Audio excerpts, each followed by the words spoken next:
Hey, everybody, what's happening? It's me, Robert Phoenix, and thanks for being here. Sorry, running a little late today. The powers that be seem to have, how do we say this, monkey wrenched the communication process a little bit. Not on my end, but with today's guest. I'm not sure I want to get into it too much, but let's just say we resolved it, and we're glad that we're going to have our esteemed first Friday of every month guests on. That would be the Crimis, Krys and Steve from Logo Sophia Books. Everybody looks forward to the first Friday because we get to hang out with them. And it's always something really interesting to talk about. And today is, no difference, right? Today is no exception. We'll be taking a deep dive into Alexander Dugin. And I covered him on a Sunday night show, probably maybe about a year ago. And he's a very interesting character. And he kind of straddles the world of geopolitics, orthodoxy, and magic. Very interesting character. And one of the things that brought him back up into the news was the recent death of his daughter. And so we're going to get into it with the Crimis today. About Dugin and some other things. We're going to talk briefly about the balloon that is traversing the continental U.S. And the Pentagon apparently doesn't seem too worried about it. So we're going to get into that. And then the Crimis don't know this, but what do we got here? Hold on a second. The Crimis don't know this, but I have an interesting addition to the balloon in the Pentagon story. And I'm going to bring that into the discussion. And let me turn my bringer down. I apologize for that. I've been doing this for a long time, and you would think that I would just know this. But, I'm always multitasking. So every now and then. You can tell I'm multitasking in a place that I'm not normally in too. That's the other thing. Disrupts the rhythms a little bit. Okay, let's do a little TLC. Let's do a little TLC for a little THS. And that, of course, is True Hemp Science. And True Hemp Science is the sponsor of the show. I end every day with one of their fantastic sleep gummies. Last night was no exception. And after a long day of travel, even though I was already kind of gassed out, sometimes you can be really restless when you travel and you might be overtired, right? Well, last night, that was not the case because the sleep gummies did their magic. And I believe, if I'm not mistaken, Krys is getting ready to launch the moon dust gummies. Limited run. So I'll have more news when that happens.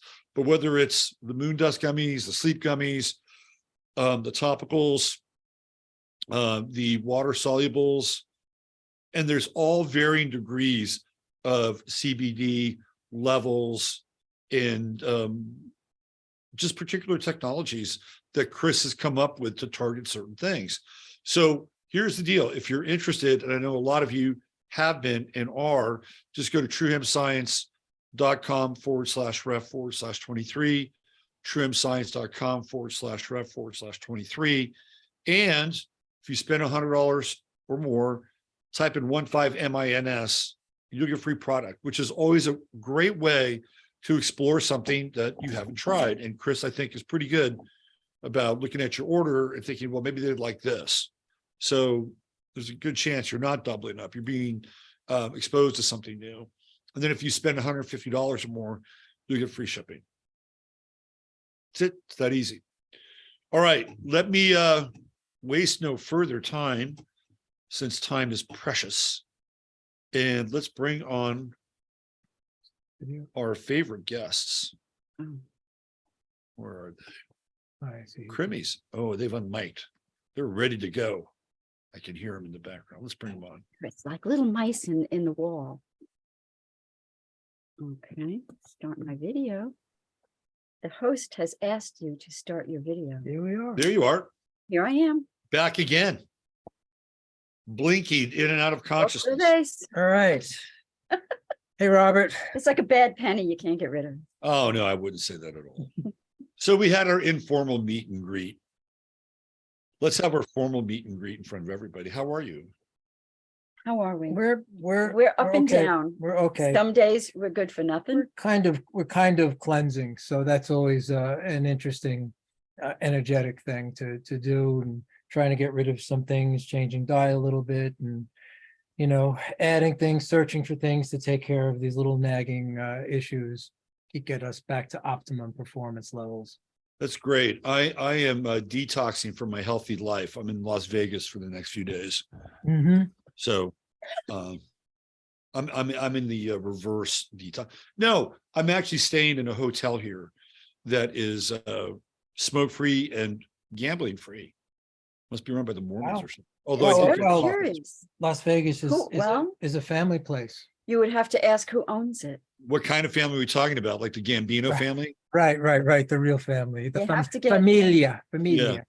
You have to get Yeah. Amazing Polly on the, the corporate structure of that hotel and who owns it and Well, what are their ties and It's it- called the, yeah. well, I'm not gonna It say- was kind of interesting. There was, what did we watch? The it's a buy up on Don Rickles, right? oh, yeah. Which was actually very good, but most of it was rummaging around Las Vegas and the cohorts, and I guess he and his wife were best friends with oh shit, played the psychologist on TV for years, Robert, not, it begins with a G. you know what I'm talking He about. played- He had a show for a long time. He played a psychologist, sort of a Oh, Bob Newhart.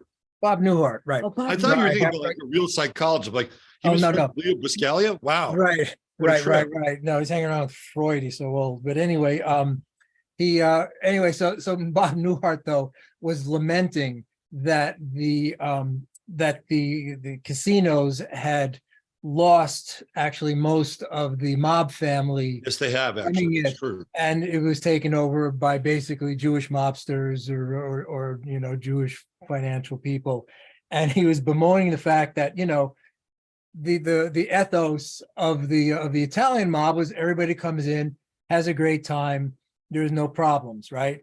And then when the Jewish mob came in, it was all about, no, now you got to pay for breakfast, and everything became very penny ante and petty and What are you inferring modified. here, Steve?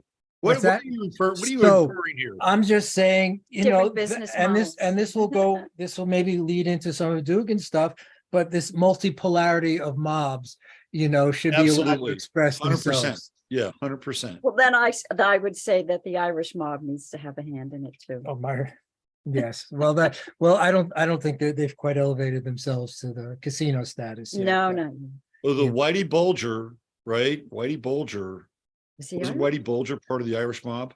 I've no idea. Yes, in I Boston, really don't the know. Boston Irish mob, but he was made to go away too. I'm Yeah. just shooting in the dark. So now there's a new gang that runs Las Vegas, and it's the state of Nevada and the city of Las Vegas.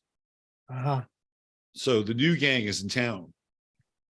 Well, The corporocratic gang runs this place. As long as And it's not the interesting because CDC. for the longest time, the mayor here was Oscar Goodman, and now the mayor is Oscar Goodman's widow. It's really.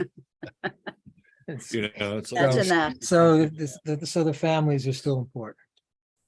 I guess, but it certainly looks like it's a particular kind of family, right? It's not Oscar Goodnini, right? Well, when we went on our honeymoon upstate New York, we went to Mohonk Mountain Lodge. Absolutely drop dead gorgeous, Victorian, rambling, multi-storied hotel. And we were there in July. They had no air conditioning, no televisions in the room. It was just completely just like. Was this turn a of Was this a Quaker lodge or something? No, I don't No, it's an enormous mountain lodge. I don't think so. It was just old school. It was stunningly beautiful. So Had a lot of charm. okay. now you're getting me to think about Indian casinos, Indians, and this story we saw last night, which is very weird. And it's happening here in Vegas. You turn on the news, and then all of a sudden you see like weird shit. And so I got to show this to you. Okay, is this the thing we don't know about that you're gonna? No, that's a different thing you don't know about. Oh, it's another thing. All right. Keep in mind, because when I come to a new place, sometimes I want to plug in the local news and see what's going on. So this was the lead story last night. Accused cult leader, movie actor, held without bail on sex and trafficking charges. Oh, it's the guy from Dances with Wolves, right?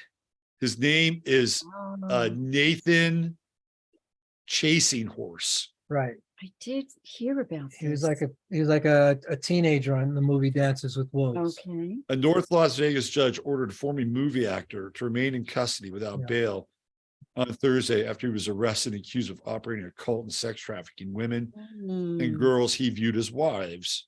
Nathan Chasing Horse, 46, is facing 2 counts of sex trafficking an adult and 1 count each of sexual assault against a child, sex assault, and child abuse. So sad. Chasing Horse, who played Smiles a lot in the Kevin Costner film Dances with Wolves, was accused by multiple women. He must have learned something from Kevin Costner. That's kind of a joke. I don't know much about Costner. You don't know much about him? Oh, No, not really. Do you know the Cal Ripken story? Nope. Steve, do you know the Cal Ripken story? I've heard it, but I don't recall it. Okay, I'm sorry. Now I'm really going way off path here. Oh, dear. All right, remember now we have a lot of material to cover. I'm going to come back to this. I'm going to Okay. get, but so Cal Ripken was a few games away from breaking Lou Gehrig's record, right? Right. For the most consecutive games. And there was a golf tournament, like a celebrity benefit golf tournament. It was an off day with the Orioles. And I think Cal Ripken was either part of the golf tournament, it was his, or he was there. Anyway, he leaves the golf tournament. So there are celebrities there. And the story is that Kevin Costner left the golf tournament and went home with Cal Ripken's wife. Oh my. And Cal Ripken came home and found Kevin Costner in bed with his wife. No, he did No. not. Yes. And he punched him and he hurt his hand.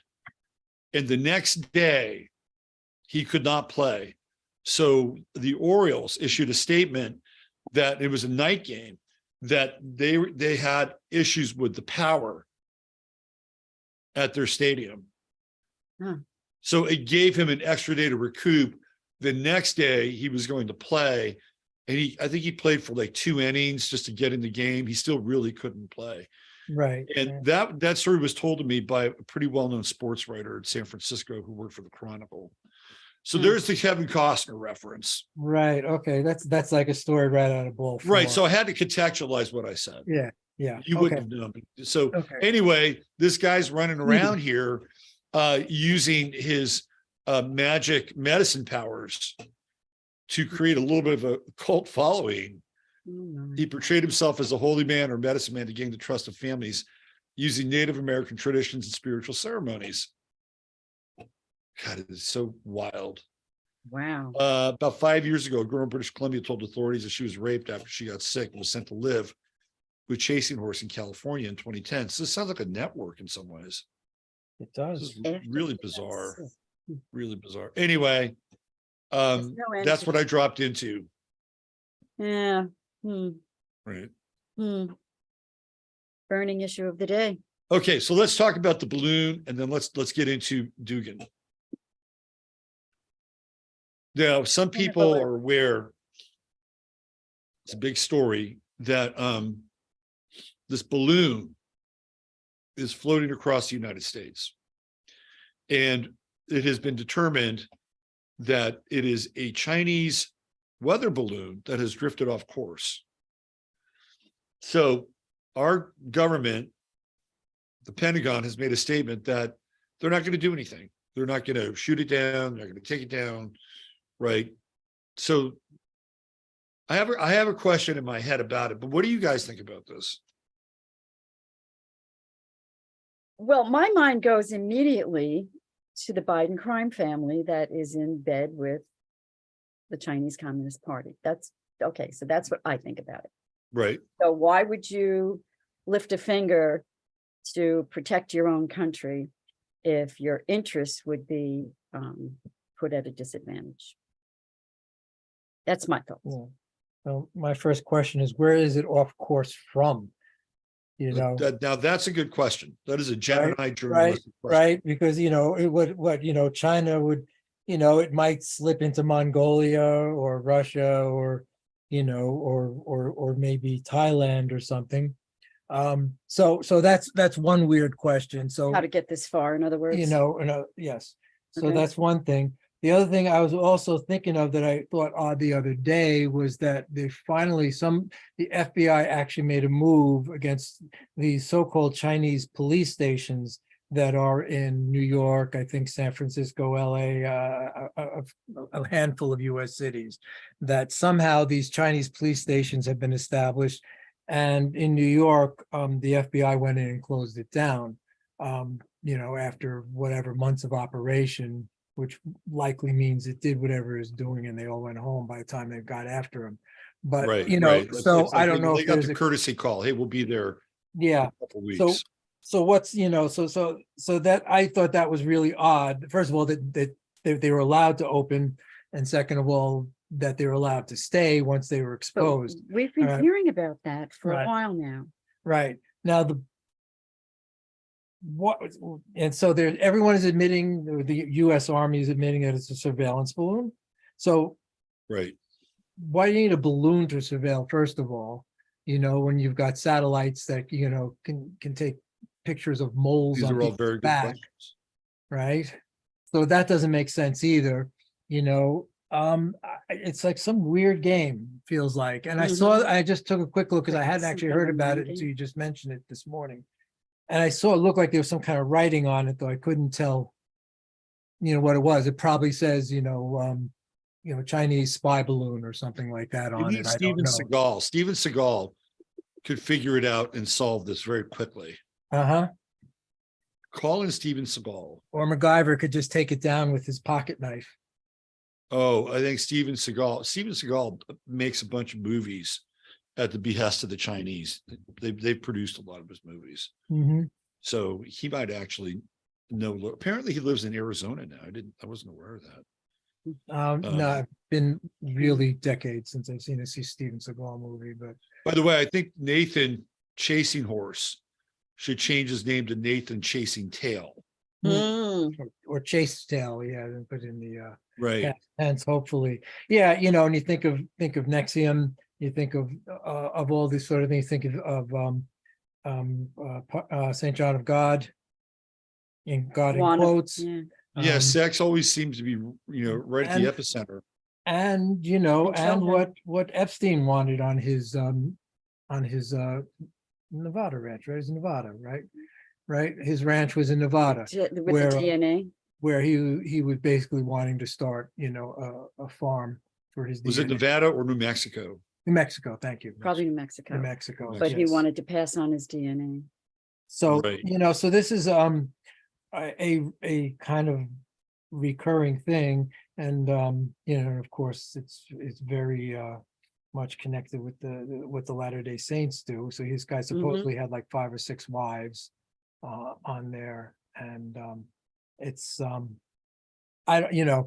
you just think about all the abuse that is necessary to get to that point, where you've got all these abused women, hanging around your place, that you're their savior in some sense in their minds. Well, it was a real power trip too. And we'll get to the Dugin stuff in just a second. There was a woman who they interviewed who was part of his group. And she said that she was not allowed to speak to him person to person because she wasn't purified yet. So she would have to go through people to talk to this guy. And the whole thing is really bizarre, So, like end Yeah, times so some bizarre sort of cult. resurgence of the age of cults. Or exposure. So, yeah, Well, it's kind of funny because we're coming into Pluto and Aquarius, and like that's a group, right? That's a group. Dark group, yeah. And it's a very unusual group, to say the least. And the Pluto stuff, it kind of uncovers it too. So I'm gonna show you this thing. This is the thing that I was talking about. So what, yeah, okay.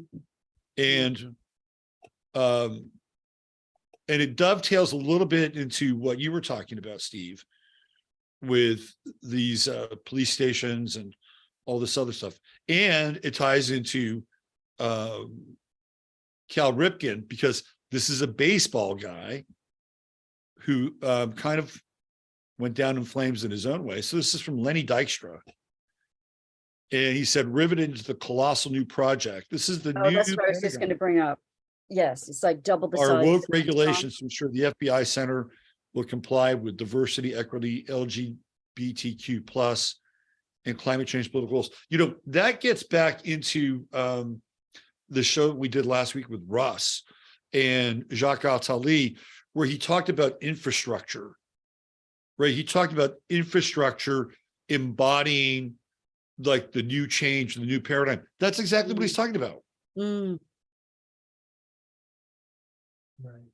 Yeah, I saw this. I was going to say it before you even put it up. Is, oh, did you know that the FBI wants to build this new center that's twice the size of the Pentagon? Right, twice the size of the Pentagon, with all of these things built into it, right? The new standards, the ESG scores, ESG code, all that stuff gets built into the new structure of the organization. Right. And even the new structure of the building, right? Like So- unisex bathrooms, shit like that.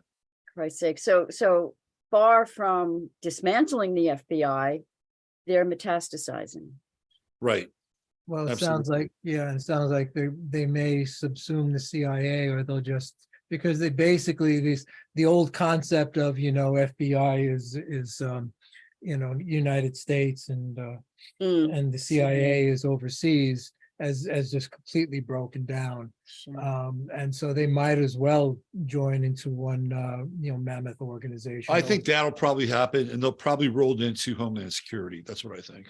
Well, we are, exposed to the fact that more than ever that the FBI is completely, absolutely, and totally corrupt, and there's really no salvation for it. Right. I mean, a handful of whistleblowers come out, they get destroyed. Yep. I can't imagine, I'm sure there are people who go into law enforcement to actually enforce this. Yeah, I think there are some people who have kind of an earnest bent, or they're plucked out and recruited, and they kind of stoke those things in them, and they bring them in and like, well, here you go. This is how things are done. Right. But Sybil Edmonds' book, Something woman. Something woman.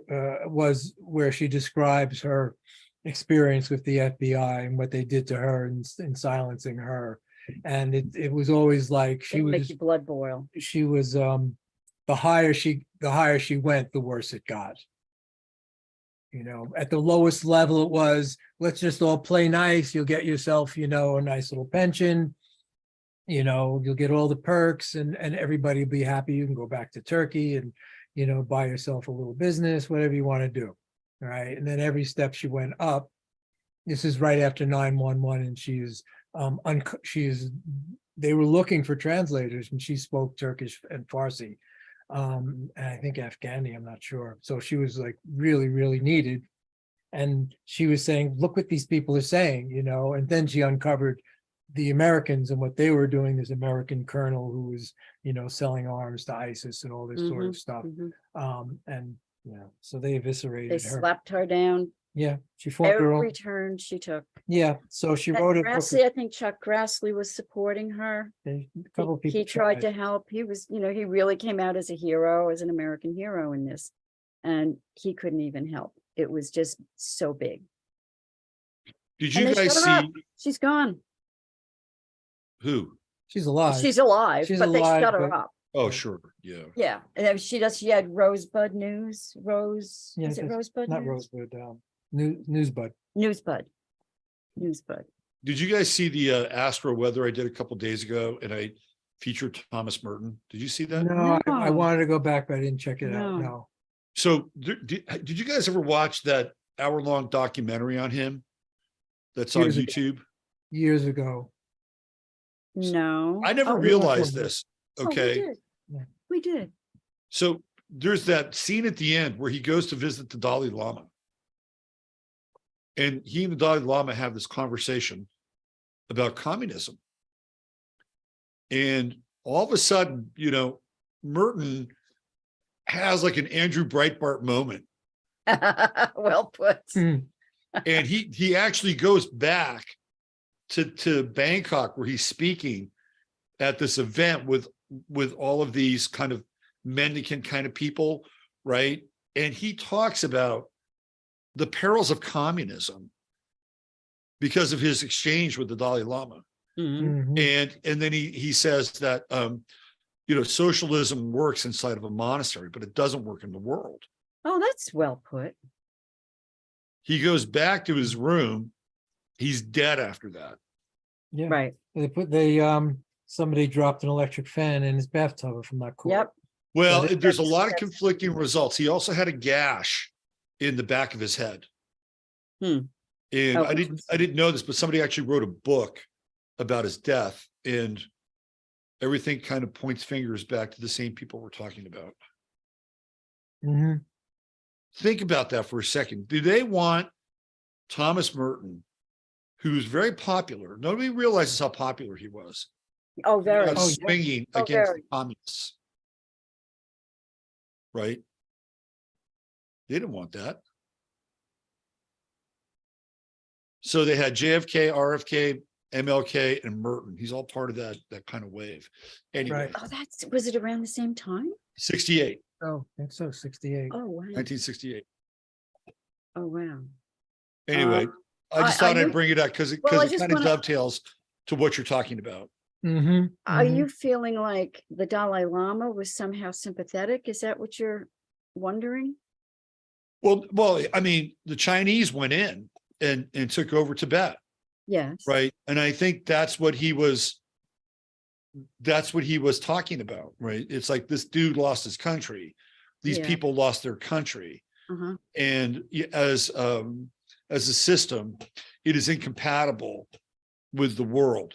It's supposed to work inside, the walls of a cloistered environment. It is not Mhm. supposed to work in the world. But you're not And- feeling like the Dalai Lama was sympathetic No, in any way? I Is think that the not what Dalai you were saying? Lama and Merton connected, and I think the Dalai Lama was describing, the plight of the Tibetans Okay. and them having lost their sovereignty to the Chinese, right? Mhm. That's what it was about, Yeah, well, I know he escaped in the dead of night. right? So right. Well, yeah, well, and that time was the really peak, because it was a few years after Vatican II of the leftist takeover of the Catholic Church. It was really completed. absolutely, yeah. Anyway, So I just you thought you wouldn't want, because he was probably the best-selling Christian author at that time. without a doubt. Right. And the Trappist jellies are certainly important too. The numbers on Seven Story Mountain were amazing. I mean, Yeah.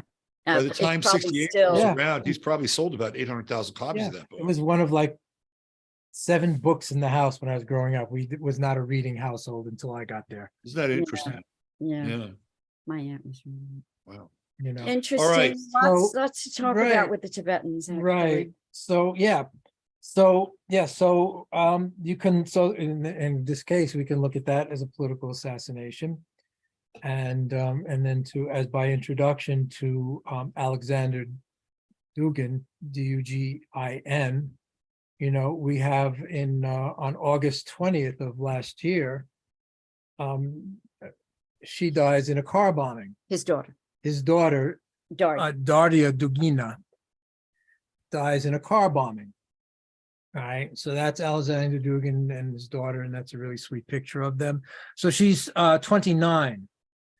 And so we can get into him later, but she actually studied in France. She majored in ancient Greek philosophy.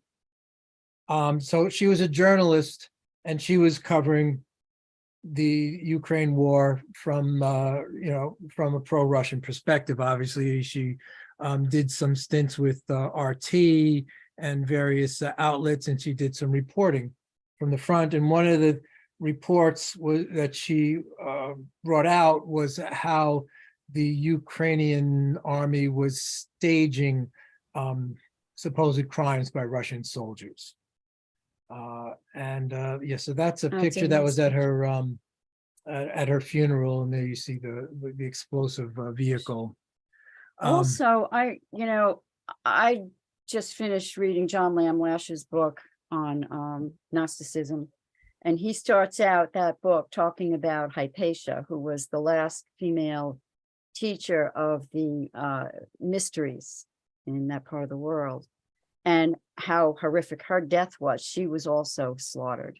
So this woman, immediately when I looked at Daria and I heard her story, it reminded me, because she was interested in ancient Greek philosophy, I felt a connection with her and Hypatia, that they both had to be taken down because they were too intelligent and too clued in to allow them to live. So Yeah, so She looks like my ex-wife here. oh really? Yeah. Okay. So there's still not a lot uncovered, but except that the Russian I guess it's the Russian now version of the KGB, which is called the FSB. Yeah. They claim that there's a woman named Natalia Vovk, V-O-V-K. So she entered Russia using a Donetsk license plate with her 12-year-old daughter, took up an apartment in the same building where Daria lived, and shadowed her for a month. The day before the explosion, she meets with another Ukrainian called Bogdan Tiskanenko, who helped her assemble the bomb. Now, he leaves the country the day before the explosion, so she apparently only has the bomb intact and ready to go the pretty much the day before. So Dugin and Daria, they go to this because they're interested in traditional culture. They went to this festival outside of Moscow. Now, I'm not sure, but I'm guessing they went to the festival together. And also, apparently, according to surveillance tape, this woman, Natalia Vovk, also went with her daughter to this festival. So it's on the drive home. Alexander decides to drive home with a friend. So he gets into another vehicle, and she drives a car that I've heard variously is either hers or his. It really doesn't matter. And on the way home, outside of Moscow, they're on their way home to Moscow. Right, basically in front of him, her car blows up. Because he was following that. They were following the car. They were going back to They Moscow went together on the same in road. separate cars. So her car blows up. He gets and just goes into a huge flame out, and he basically has to watch the whole scene unfold in front of him. Okay. So my guess, so there's really not clear whether he was the target or she was the target, but I would say if this woman planted it in, like, say, the parking lot outside of this this festival, she was probably looking to get both. Right. If they came in the same car, right. Now, the FSB claims that this woman has connections to the Azov battalion, the Azov battalion, which is the neo-Nazi group in Ukraine. So that's it ends up being that's their claim. They haven't caught her. She escaped through the woman Natalia escaped through Estonia, and So, so very interesting. So like the day afterwards, Newsweek claimed that it was the Russians who killed her, that there's some anti-war movement within Russia killed her because she was pro-war. That doesn't really seem to have too much legs. So this sounds like, Ukrainian disinformation. And around not too long ago, the U.S. I guess the U.S. military has hinted that it was the Ukrainians who did it. The State Department, which is of course completely tied with the Ukrainian government, seems to still hold to the position that the Ukrainian government had nothing to do with it. But thinking, but getting back to the whole thing, it's just first of all, just the horror of watching your daughter, get blown up right in front of you. It reminded me of Hypatia, but also just about a year ago in March of 22, the Treasury Department put her on a blocked persons list. Right. So I don't know what that was all about. I just, Well, for her reporting for From her reporting, well, Yeah. basically, Ukraine is telling the State Department, so this is the other odd thing is, since when is the Treasury Department the one that puts people on no-fly list, no income list? Wouldn't that, Well, She's with the because State that's, Department. Wouldn't yeah, that it be the should be State the State Department? Department, but this is their new game now. They just debank everybody. So we haven't harmed you physically, but we'll make it impossible for you to even pay for your food. Well, So- I mean, that kind of goes along with their sanctions game, right? Yes, it Yes. does. So Yes, makes absolutely. yes, it's part of the It same, makes horrible sense, but it makes sense. Yes, it does. right? So she was on this list, and now her father, now I don't know whether it was after this, because people have been looking into Alexander Dugin for a while. He gets the moniker Putin's brain or Putin's Rasputin often enough for everybody who wants to, anyone who takes the position that, Putin is, the most evil person on the planet and wants to take over the world and wants to kill everybody and blow up the world, etc. And so they will look at Alexander Dugin through that very, very thin lens. So he's like Putin's Jeremiah Wright to Obama, right? Maybe Jeremiah Wright. Now you got me on that one. I forget who that is. I don't know who that is. Jeremiah Wright was the reverend that of the church Obama used to go to in Chicago. Right. Yes. Right. Right. Oh, Yes. And I remember even at the time saying, "Oh, what's the big deal?" Yep, I do. You too. know. Yeah, Yeah. right. Hindsight. I had kind of the same feeling. I'm like, well, this guy's just, Nitpicking, yeah. preaching what he knows. Some of it sounds actually kind of I know. right in some ways. The But more then you know. looking back, it's like, ooh. So, okay, here's a question I have for you about this. Some car bombs are wired so that when you get in them, they will automatically turn on the ignition. It sends a signal to the bomb and the car blows up, right? Mhm. This is clearly not one of those cars No, it's because they yeah. drove this to the festival, right? Yeah, so it was said Right. it was just set off remotely. That's So, what- so it's set off remotely. Now, at what point? Because you got to think that there's an eye in the sky in this car. Mhm. Like, at what Right. point Like a did they say, GPS thing? okay, he's not going to get in that car. Let's see if we can get close and somehow, we'll detonate that bomb and maybe we'll take out 2 for 1 here. Mhm. Yep. Right. So they were monitoring this situation. That's what it feels like. It's entirely possible, or By we were sound. monitoring the situation for them, or who knows? Somebody was monitoring it because You know, Sure. this is a it remote seems controlled possible. detonation. Right. I mean, the other, I guess because I'm so old school, I would just thinking that she was like following close enough behind to have the, to be in the range of her detonating device. Right. Could be. That could be. You That's know, pretty sophisticated. So so those are all possibilities. And like I said, again, That's the other woman, you mean the? yes, so the other Okay, woman the who had volk. followed them to the festival was also following him. And then, so there has to be some sort of surveillance to know that this woman was Oh, following. maybe she was the one that was in charge of hitting the detonation. Well, she may have been the one who attached the bomb. Yeah. So At there's the- a couple so I'm things. guessing- yeah, go ahead.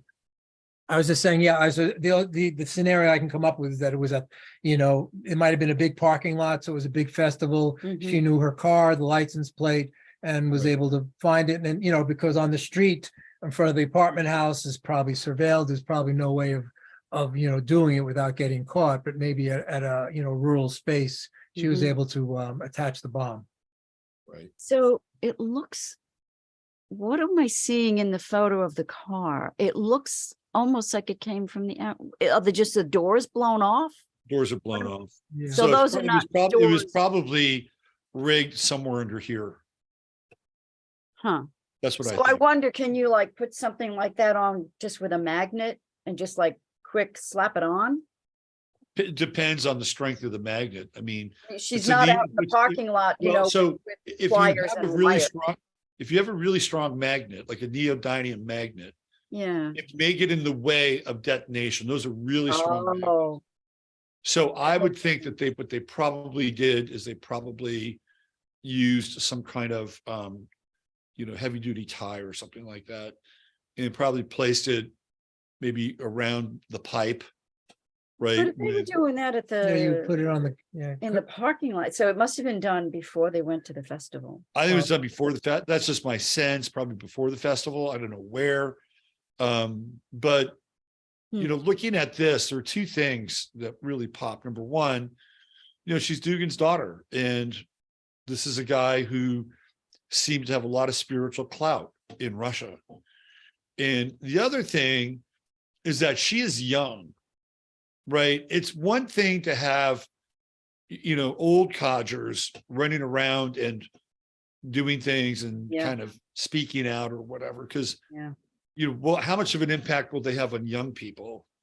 But a young person doing it, that's kind of a game changer, right? Now, all of a sudden, you have this group of young people that step back and look and listen and say, okay, well, That's a good it's one point. of us, right? We She's can, up and Right. coming. right. we can And trust her, right? So The future. Yeah, that's another piece to this. They're Yeah. taking out Dugin's daughter, and somebody as a journalist could be a powerful influencer. Mhm. right. And then in the context of course, then the young people who are going or deciding not to fight in this war, all right, so they're going to relate more to someone, and then the message is out too, we will get you and find you anywhere, Right.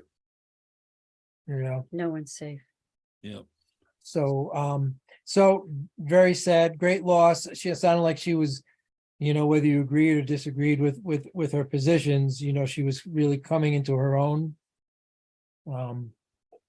So She sounded like she was brilliant. And I thought of one of the interesting things that struck me was when Dugin was talking about her at the funeral, at the memorial service. He said, when we raised Daria, we raised her to not look for praise. Don't look for praise even from us. We will not be praising you. And what does that do for the development of the character of the human being? It really makes you very strong, and it makes you not subject to the whims and the slings and arrows Right. that are going to be thrown at you. So you can stand firm if you're not looking for approval. Yeah. I mean, it's like, that's really old school. And, praise is like sugar, and we're not going to give you any sugar. We're not going to Give you love. She get up. Obviously, she was deeply loved, but praise is so, like sugar is a good comparison. It's empty calories. It's going to make you weak. Right.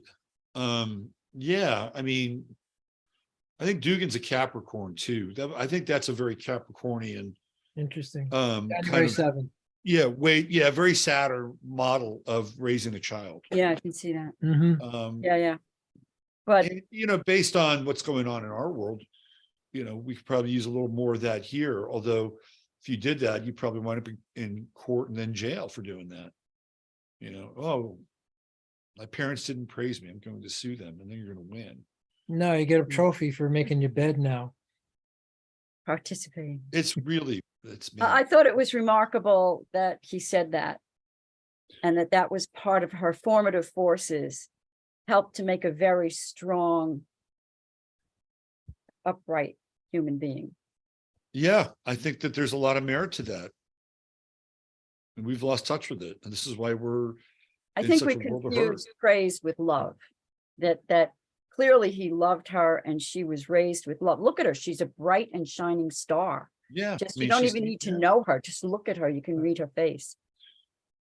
It's really interesting. You know, we as a culture, we decided to be our kids' best friends, right? Right. And, you know, I'm a parent, I think theoretically, even though my son is, you know, over 18 now. And I remember raising him. And I did a lot of things with him, right? We were very tight. And, you know, my idea of raising him was to introduce him to a lot of different things. Like I took him to a Stephen Kent concert one time, Steve, Mhm. when he was about 5 years old, you know, so he could experience that. And, you know, they had some of the, this guy from, what's his name? He's a Khan guy, Khan. So I think he's Afghani. You Ali know, Akbar Khan or it's Sujayat Khan who sang with Stephen and Sujayat. And so, yeah, so he got like the Qawwali stuff and the didgeridoo stuff. And so that was my goal, my plan, introduce him to as much cool things as possible, enrich him culturally, show him things, right? And, you know, we had a really good relationship and I didn't have to discipline him a ton because we had a nice kind of symbiosis around that. But there was a time when I kicked into kind of another gear as a father, and I think it was maybe 12 or 13, I became more Saturnian. And it's not that it ruined our relationship because we already had a foundation, but it was kind of like, okay, well, here's a different shade of this, and you're becoming an adolescent, and we got to draw some lines here, right? And that's an interesting dynamic. Well, know, to especially go- if you bring it in, you know, in Right. halfway through his development. Well, I mean, we did have lines when he was younger. Don't get me wrong. I didn't let him do everything, just run around. You know, I wasn't a Dr. Spock parent. But there was just a period of time where things were kicking in a very adolescent kind of way, right? And it was like, okay, this is where, you know, we have to draw some lines in the sand here. So, but I think had I started off maybe just being pure Saturn, I don't know, it would have been that hard. I don't know. And I think as parents, we do the best we can in a lot of ways, but I would say by and large, the modeling now has become way too lenient.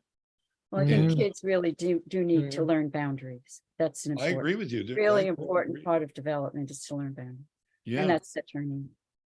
yeah, And It's for- necessary. yeah.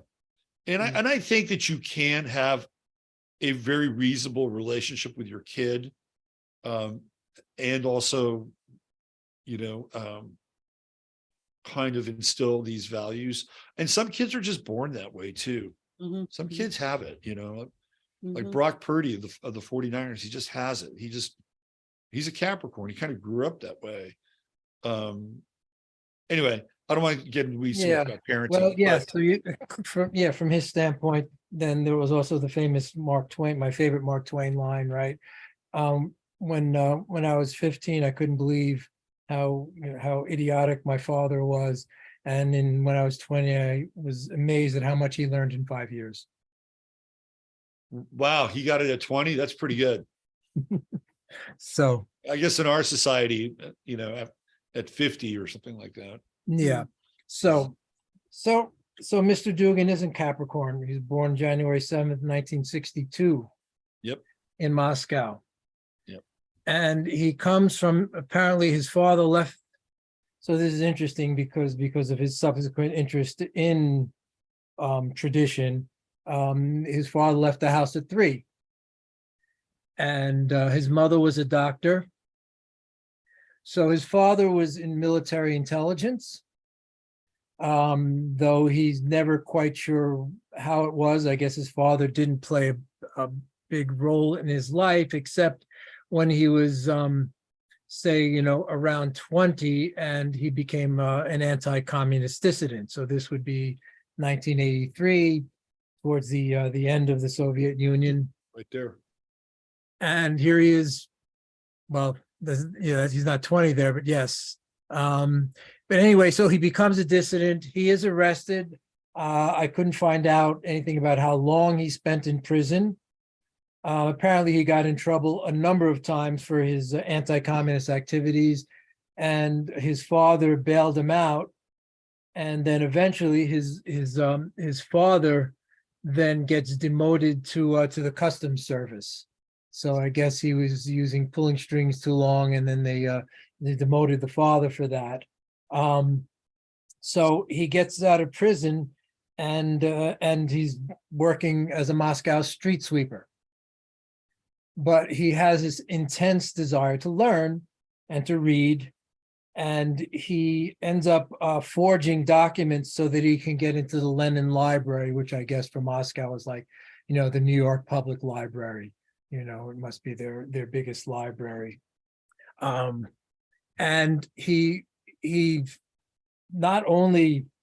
basically teaches himself to read 5 other languages, all the major European languages, French, English, German, Italian. And so he's just using the library, and then he discovers what are called the Traditionalists. All right. So the Traditionalist is a school.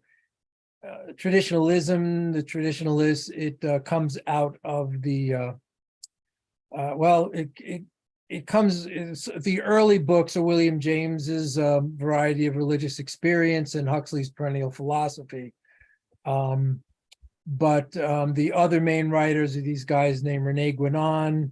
Julius Evola is a well-known one, and Fritjof Schwann is a German one. René Guénon is French. Julius Evola is Italian. So that's probably why he learned those languages, to read those guys in the original. And they have, so loosely, they believe that there is a primordial tradition, and an original impulse from which all religions stem. And that they develop, and modern versions of this are a guy named Nasser, N-A-S-R, and the big guy who's especially with Rumi is a guy I studied under with at Stony Brook in graduate school. His name is William Chittick, and he's probably the main guy on Rumi. A lot of these guys are Sufi scholars. Yes, and Houston Smith is also considered in that group. So, what's that? I'm just reading the names here, Reza. Yeah. So, so he's reading a lot of these people, Swami too, and they have a very strong critique of modernism and of the modern notion of individualism. Okay, so the modern notion of individualism, which a lot of them say comes out of the Renaissance, is what they call Promethean man. Right? So Prometheus steals fire from the gods, even though Prometheus himself is a Titan, but that's irrelevant to their depiction of it, or the modernist depiction of it. So Promethean used to be a positive adjective, meaning someone who's going up against the gods, going up against the system, something like that. And so it's a form of individualism qua individualism, right? So their critique of it is that you're an individual divorced from a culture, divorced from a tradition, divorced from a religion. And what that ends up leading to is, do what thou wilt shall be the whole of the law. Right, we ended up with just an individualism, and their ethos and the morality is just based on their will and not on not on, traditional values. So They're this is their going critique of it. against the will of the gods. Right. And one of the things that the traditionalists call for is they pine for medieval hierarchies, the medieval chain of being, so it's called. Order. They are kind of an assemblage of order. Yes, but hierarchical order with and their ideal would be the sultan or the philosopher king at the top, and very much like Confucianism also, Right. where this ordered world with everyone has their place within it. Okay, so that's sort of the traditional critique against modernism. And so this is a really foundational thing with Dugin. So this is what he's reading when he's young. Now, and I don't know if we have time for it, because but there's a particular traditionalist. His name is Charles Upton, who's one of the most he's the biggest writer. He's also Supercilious. but he is supercilious. He's really tough to listen to. He is Because he's obnoxious. he is of the I know and you don't school, and he's got a really obnoxious presentation. But he is taking it upon himself to critique Dugin as a traditionalist, saying he's got traditionalism all wrong. And what I've read of Upton, it's kind of general, so I'm really have no place to grasp on what his real problem is, except for a couple of specific instances, but it's not time to get into it. So anyway, so this is behind Dugin. Dugin has written 30 books. And right now, all of them are banned on Amazon. I assume they're banned on other platforms. What's the place? There's only one place to get Dugin's books right now. Oh, let me look for it. I think it's Arctos, ARKTOS. He's I think super that's- prolific, right? Does he have I like think 10 or that's the 11 books? publisher. Yeah, he's got like 30 Arctos. books. 30 books. Yeah. His main book, and he's what, 61 or 60. His main book is called The Fourth Political Theory from 2012. So we'll get into Right. the fourth political theory in a minute. He wrote a book called Putin versus Putin, where he's analyzing Putin. He's said to be an advisor to Putin. There's no official link. There's no like official government position, that I'm aware of.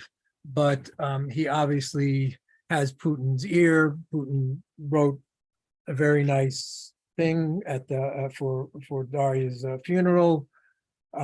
Whereas most countries in the world sent something. In the U.S. State Department, their response to Daria's murder was, we condemn civilian killings. That was basically it. Very heartfelt and warm from our. Well, from our that's very Capricornian. They're not giving her much praise. No. So as so in there's life, that- so in death in some ways. So so he's got a number of books. And then another one's called Eurasian Mission. So Eurasianism is basically his philosophy when we get into the fourth political theory. Great Awakening versus the Great Reset is maybe his most recent book. I'm not sure. But again, most scholars, even Charles Upton, who doesn't like him, says this guy's book should be available if you want, because now you can't read to see if I'm right about him or whatever. No one can come to make their own mind up now because they've canceled his books. But they are available, like I said, through a certain publisher. It's just Amazon that's taken upon themselves as the vehicle of the CIA. Well, the CIA. So no one's allowed to read him right now. Mhm. So there's this really interesting snippet from, who's it? Somebody named Schuon, who I guess is a traditionalist. Richard Swan. Yes. And this is a really interesting note. See if I can find it here. Just had it. Yeah, his big book. The traditionalist vision of perennial wisdom is not based on mystical experiences, but on metaphysical intuitions. It is intuited directly through divine intellect. I actually understand that. I can relate to that. This divine intellect is different from reason. It makes it possible to discern the sacred unity of reality that is attached in all authentic esoteric expressions of tradition. In Yes. yoga, we call Yes. it discriminative discernment. Yeah, it's It is called the presence of divinity with each human waiting to Yeah. be uncovered. Well, this gets into your Sophia territory. Let me just read this. yeah, Yeah, I'd there is love to hear all what you have to say about this. The key to the eternal Sophia is pure intellection, or in the other words, metaphysical discernment. To discern is to separate the real from the illusory, mhm, the absolute and the contingent, the necessary and the possible. Atma and Maya, accompanied discernment by way of complement and operatively is concentration, which unites. This means becoming fully aware from the starting point of earthly and human Maya of Atma, which is both dissolute and infinite. It's a pretty interesting quote. yeah, And what is the current wording around discrimination? It's, it's a bad word. So It's a good yeah, point. that occurred to me as we were going through these studies, that discrimination has been discriminated against. It's like, okay, you don't want to be discriminative, Right. but there are levels. There's a sacred aspect of discrimination, as you just clicked into, and then you lit up when you saw that. It's, oh yeah, this intellectual discrimination. It's like in the Tibetan arguments, they'll argue scripture, right? And it's in that form of logic is a tool and a path to sacred opening, right? It's not just this argument for argument's sake, or just you're discriminating against. It's no, you're using logic as the thorn that removes the thorn. You're Right. taking away what is not relevant and not pertinent till you can get to the nugget, to the jewel that's hidden. But you need that discrimination. You need discriminative discernment. right. Right. And- I agree with that. At the end of the show, I always say, use your head in order to discern what's real, your heart to That's say right. what's possible, right? That's right. Right. That's why I can totally relate to what they're saying. And Yeah. if you look at that process, right, it's like discernment has been weaponized through critical theory. And Yes. we didn't even see that. Mhm. That's what they did with that word. So, yes, I think they do it in their sleep. They're so good at it now. They just like, this is how they work. This is how they operate. They take everything and invert it. Yeah. Anything that's good. And yeah. And that kind of weaponization always leads to a negative sum, yes. right? The critical theory always leads to a negative sum. Yes. right. And you can't criticize it either. Because when you get to the negative sum, you always have to change, right? And the change is inevitable. It's eternal. It's Mhm. always about the change. Mhm. Yeah. This is great. I'm I glad you wanted brought this to- up, Steve. Yeah, so I wanted to add in, yeah, so when he says the divine intellect, what he calls a divine intellect, so all of the traditions in their metaphysics, right, have this organ in us that connects between us and the divine. All right, it's a metaphysical organ, however you want to put it. All right, so in the yoga philosophy, it's called buddhi. In the theology, it's called the divine intellect, what he's calling divine intellect. What the traditionalists try to do is develop a language, whereas all the metaphysics of the different traditions can converse with each other. So each traditional, what they would call a revealed religion, has this aspect running through them. What Henri Corbin would call the imagination with a capital I, or the imaginal, not the imagination, but the imaginal, right? So it's this thing within us that allows for this interface between the divine, or our experience and the experience is divine.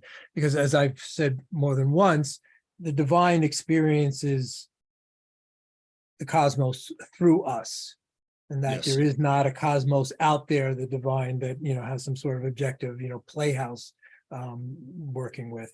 It's through our sensorium. So we're the we are- instrument of divine will. Absolutely. Absolutely. So we are, you know, as the Grateful Dead said, the eyes of the world. And really we're the eyes of the divine. And this is an actual experience that you can have, and I will say it's unnerving. It's unnerving. So Okay, before we move on to more Dugin, I want to ask you about traditionalism versus Gnosticism and how they're different. And I know I'm kind of throwing this at you without you thinking about it, but I think you're good at it. Where do they converge and where do they not meet? okay, I would say in the subject of soterology, on the word soter means savior. The idea of a savior is part and parcel of almost all of the major religions. You know, you've got the 13th Imam, whatever it is, the 12th Imam, or the Mahdi. You've got the Maitreya Buddha, and we have the second coming of Christ, or for the Jews, the Messiah, Moshe. And so this is where the Gnostic. So whereas they'll both, as Sean said, there's both an experience, a true experience at the heart of the divine, the esoteric, and mysticism. That's the only validation for the experience itself, is the only validation for it. Otherwise, it's just more and more stuff in your head. It's just words. So John Lash is saying that the difference is that the salvific aspect of it is in complete error, and it leads society astray.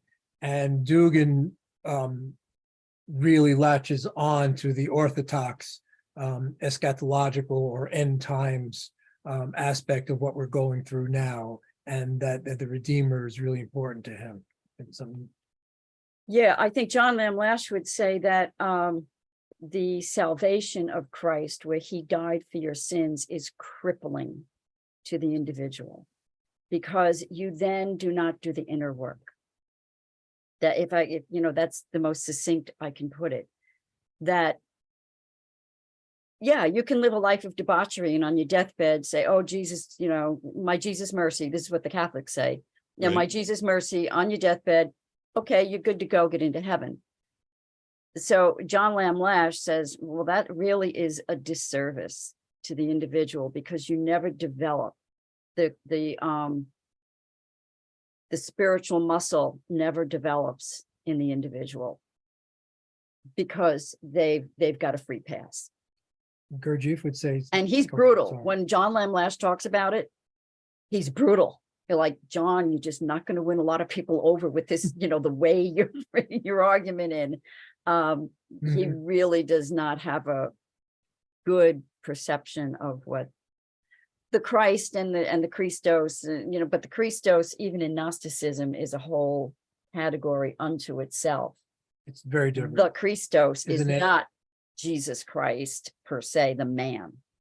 The Christos is a state of being. It's a very high knowledge state of being, experiential, ineffable. An aeon, right? It is an aeon. Right. That's Like right. like That's Sophia, the Christos is an aeon that comes right. to aid Sophia, who's right. kind of trapped in her own creation. Mm. It's a very different So- mythology. Hope that's helpful. So it seems to me a big difference between the two is hierarchies. Because there are Mhm. hierarchies in traditionalism, right? Whether it's Very the much Imam so. or the Savior. And in Gnosticism, it's almost anti-hierarchy, because Mhm. at the Oh, it's top of the direct. hierarchy of this world are the archons, right? Right. In fact, that's the main argument of early Christianity, the church fathers, against the Gnostics, was that they're antinomian, right? Nomos is law, so they are against the law, the traditional law, the law that they proclaim to be the canon law. Interesting. Yeah, Yeah, and in the antinomian. Gnosticism, there's like there's a moment of instantaneous knowing in when they go through the ritual. So it's like there's like this aha moment, it's like, and there's awe, and you're just brought to a complete stop. Right. Right. That's interesting too, because the counter to that in traditionalism seems like little bites, right? You have these intuitive bites about divine interpretation of one's course in life versus, the giant enchilada, right? Or the Well, giant, the Buddhists do talk about sudden enlightenment and gradual enlightenment, right? that they do recognize that, there are the varieties of religious experience, Right. So right? maybe they're a bridge between the two, but that's So what I don't think you have to say one is better than the other, no, I'm not Right, saying or, it's a different, but there is a distinction. yeah. I had a professor, Korean professor Park, when I spent a year as a graduate student at Stony Brook, and and it blew up. So I just studied with the people I wanted to. And one of them was this guy, William Chittick, who is a traditionalist, wrote great books on Rumi and on Ibn Arabi, two of the most interesting Islamic Sufi people. And then there was this guy named Professor Park, who was Korean, and he wrote a book on sudden versus gradual enlightenment. And so I was in his office once, and I said, "Look, I can't get it. Explain to me this concept of reincarnation vis-a-vis no self, right? Which is, the core question." Yes. And I spent an hour in his office, and he's like drawing diagrams, and at the end of an hour, I had no idea what the fuck he was talking about. But he tried anyway. Oh, So okay. I never got. hoping It that was you were like gonna come circles. along I wonder if you would other understand lines that and more arrows, now. What's that, Robert? I wonder if Steve would understand that more now. Anyway, The concept of reincarnation? Whatever he was trying to pass along to him. yeah, I don't know. Oh, what Professor Park Correct, is yeah. saying, Yeah. right? Oh, But he was good a sweet chance. guy. We went to dinner over his house. His wife was a great that's cook. Lovely. We had Yeah. fun, real kimchi. Anyway, so yes, so there's I don't know. So where do we go from here? Well, we were Back- just, Robert threw that in about. I always, didn't mean to just throw that on your lap, but Well, so why much not? about this stuff. part I of the just wanted to conversation. ask you what your thoughts on it were. No, But I I think always it's think if there's no self, there's no self to reincarnate. So, what is this right. thing that reincarnates, right? Right. Yeah, I've also been reading. Sorry. Well, I also have my own little answer that no one has ever verified. And so it's just my own little answer is that if we are the summation of all that ever was, like if you look at this trajectory, this vector, we're at the point, the tip of the arrow. So there's all of this behind us, this history of the entire human race, Yes. right? That's our body. Yes. That is our body. That's the yogi's body, is all of total experience. That's the totality. Right. So in my little answer, I say, well, I was all of that. So I can tap in what happens when we have a past life memory. One of those is privileged in the field. So this one is up, its head is sticking up above the parapet. Yes, you were that. But you were also every other thing that ever was, or every other person or whatever. That's my way to explain it, because otherwise I can't fit it into this box of what if there's no self, if the self is a falsity and it is a construct, then what reincarnates? Well, our teacher, Jean Barrage, would have said karma. So karma needs a body to live in. We, as the tip of the point of that arrow, as the body, that's the body that is holding all of humanity's history. Does that make sense? I feel like getting Howdy McCoskey on the hotline here. Uh-huh. I'm just kidding. So I agree with you, Chris. I think you're right. No, Chris, that's a brilliant thought. I have my own theories about karma, which I don't want to really bring up, but I think it's a brilliant thought. And I agree. That's there's a lot to that. And it's like yogically, it's your family line too. Like every person right that has been part of your family line is part of that. Right. Yes. Then you get into the kind of the racial, component of it. And then the next level, you get up to the world or the human family component of it. And it all kind of cascades into the individual. Right. And then isn't that where empathy comes into play? Theoretically, it should. Because in the Sanskrit, the sutra says tat tvam asi. So tat is that. You tat tvam asi. Thou art that. You are that. So every other person who's standing in front of you is you. There's no separation. Right. So Right. that's where the empathy is. Right. If you don't get there, it'll drive you insane. Right, and that's where morality is. That's where All ethics of comes it. from. It And that's all where your comes ethics out of come that. from. Yeah. That's a vision. Yeah. That's- That's a code to live by, right? And that gets back to the weaponization of discernment through the woke liturgy. Mhm. Even if And because they don't have the ability to do that. no, They can't sit there and go, that is me. Right, Because the me is the other. They're not defined unless they have the other. but we Right. can look at them and say they are us. right, I'm glad you can. No, I'm just kidding. right. So, Well, you know, and experientially. But you it's can, true. I emotionally, mean, in maybe a truly enlightened civilization, that kind of realization is on the table. not. I can go there intellectually, but emotionally, You have to I get get into a some wall. kind of unconditional love, right. And I'm not there. universal thing when you get to that point. Yeah. And be ready to be crucified. That's the other part of it. Because even if you get there, they may not be willing to go there. Oh, wow, you've just shown me a wonderful example of this. It's like, no, get up on that cross. Let me Oh, throw look, that's something what they else. did to Rumi. I mean, Yeah. not Rumi, Halaj Halaj, and Suwardi. threw him in a well. Shams of Tabriz. Shams of Tabriz. Yeah, that was Well, Rumi's Could have buddy been his lover son. teacher, right? Yeah, it could have been his son that did it. But yeah, so and Dugin and the traditionalists would rail upon that the individual makes that kind of realization of self and other impossible because it's a codification of the individual.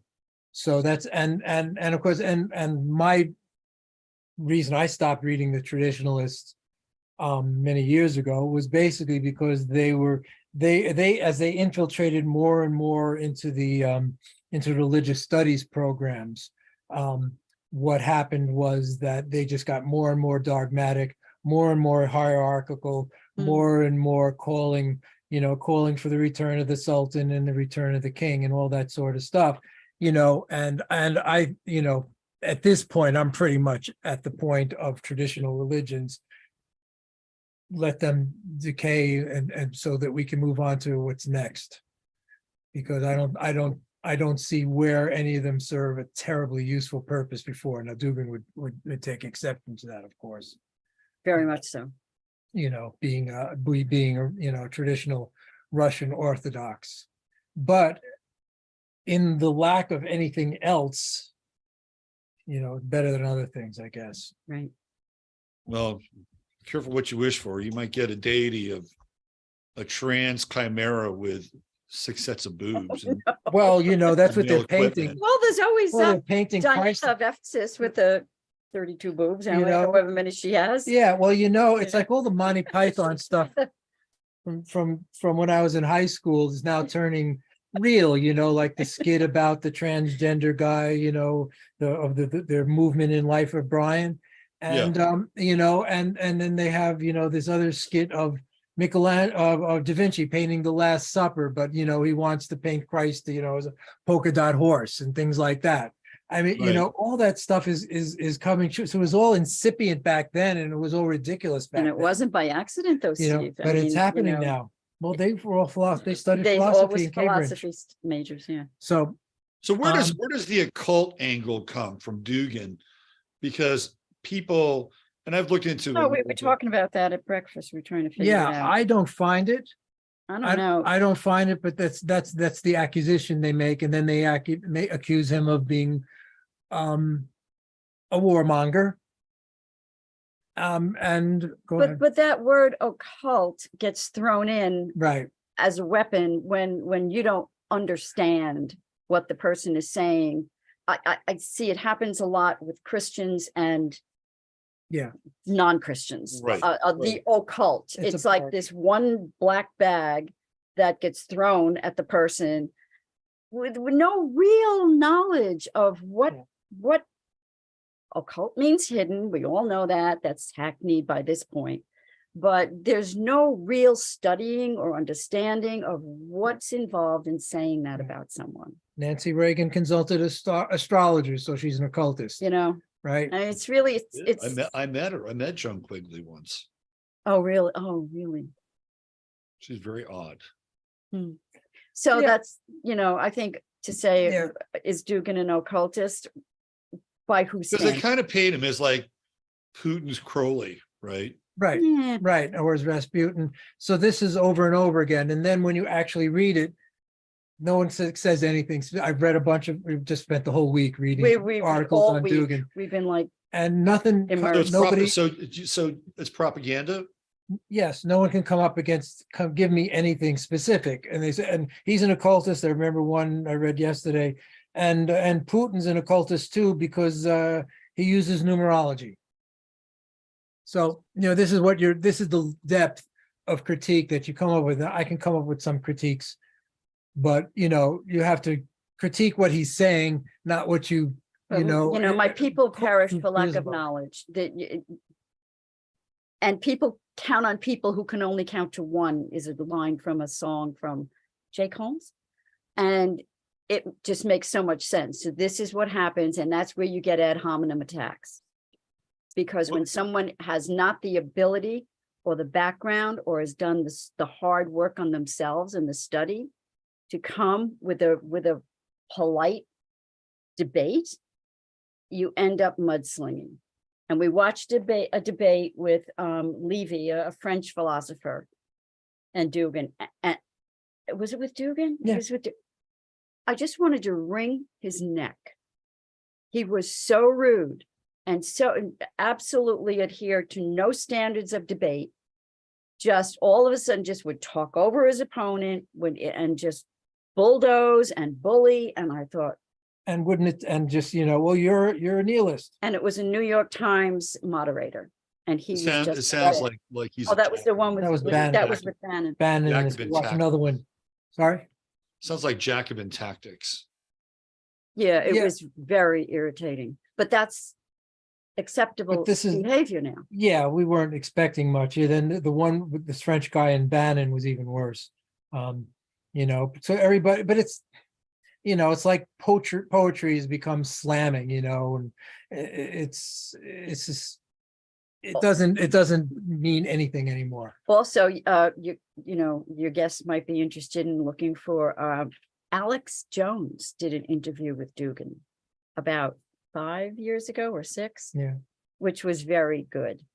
So, maybe It was about a half hour. it was just good, Alex Jones, and he really reveals himself as being extremely well read.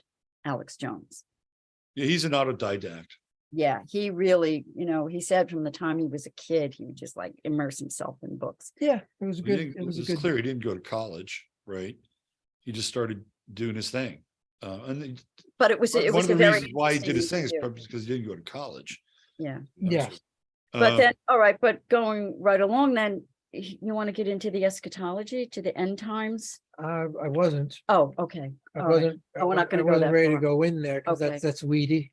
Okay, that's for But we kind another of got show. so Dugin has in the bones of his philosophy. So one of the things that makes him interesting for people like us is, including you and that us, is that he crosses over between politics and religion and sociology and political theory.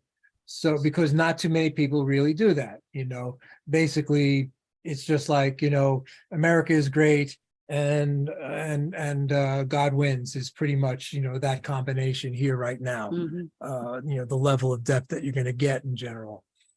So what I think would be maybe good to go into, so is the other person that Dugin relies upon a lot is Martin Heidegger. And Heidegger is generally considered the brightest philosopher of the 20th century by a lot of people. And of course, what happens to Heidegger is that he stays in Germany and keeps his university position during Nazism, during the World War II. He writes in favor of, and he kind of moves his philosophy in order to go along with National Socialism. So for most people, find Heidegger very problematic, or he's anti-Semitic, so he's been blasted by the whole quote unquote Semitic world. So he's problematic, but basically people who are really into philosophy you have to deal with Heidegger. And since I'm not really into modern philosophy, I haven't dealt with Heidegger. But one of the things that he's known for is going back to the Greek pre-Socratics, right? Which is what actually Alexander Dugin's daughter studied. Here's the paragraph from Wiki on the Heidegger connection. Right. So Dasein is this core concept, and it's this awareness. Literally means being there or being in the world sometimes, and it's an expression of our experience, of how we of our experience feeling in the world. Now, for Heidegger, a couple of the things that it includes is also this idea of our own mortality, and the fact that we live, our experience is in this experience of aloneness with others.